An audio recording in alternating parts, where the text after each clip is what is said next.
Hey, good morning to everybody. Happy Monday. It's Daryl here. It's bright and freaking early, man. It's 3 a.m. here in Connecticut on the East Coast.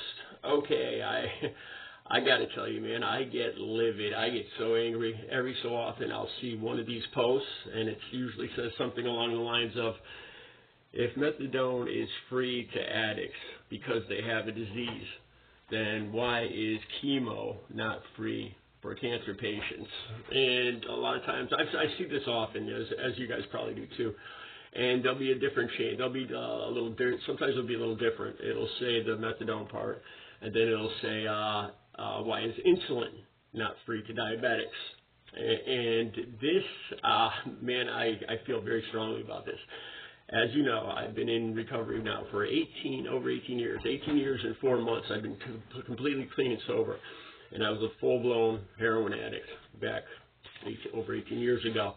And methadone is the one thing that got me clean and sober. It saved my life. And this is patently false information. Okay, I wasn't working at the time. I had no income at the time. So I don't know who would get free, who would get this free. I remember this was 18 years ago, paying $160 every 2 weeks.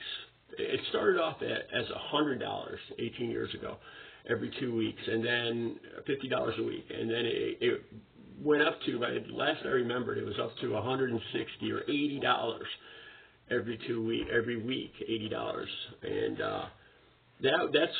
that was what I had to pay with no income. And if I didn't pay that, I mean, I think they'd let you slide for a few days. And if you didn't pay that, they would immediately put you on a step-down program where they would immediately start weaning you off the medication and kick you out of the program. It was cash only, no credit cards, no checks, no nothing, cash only. And as far as I know, this is how it is for most methadone programs. I don't know anybody that gets methadone for free. It might have changed because of the aging population, baby boomers and Gen X. I think it might have changed for people that are retired with Social Security and Medicare. It might be in the Medicare program now. I think actually Donald Trump's administration is when that happened. That's what I heard last I heard. But that's for people that are retired, because a lot of people that retired were having issues with oxycodone.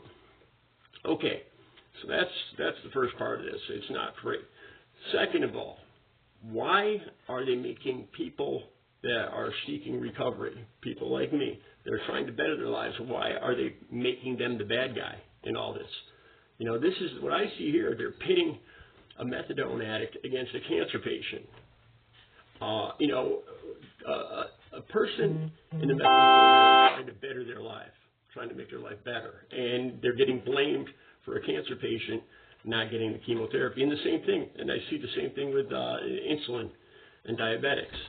You know, this is what I think. I think people like the Trump administration, like Doge, like Elon Musk, cutting all these programs, and you have people like that cutting inevitably, I think recovery programs will be cut.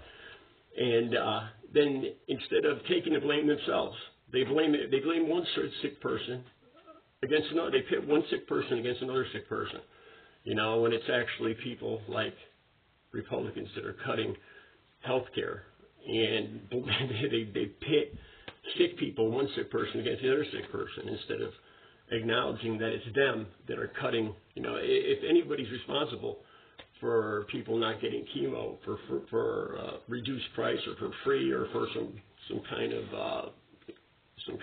pay program, it's certainly not a methadone patient, certainly not a recovering addict that's to blame for that. Let me know what you think. Have a good Monday.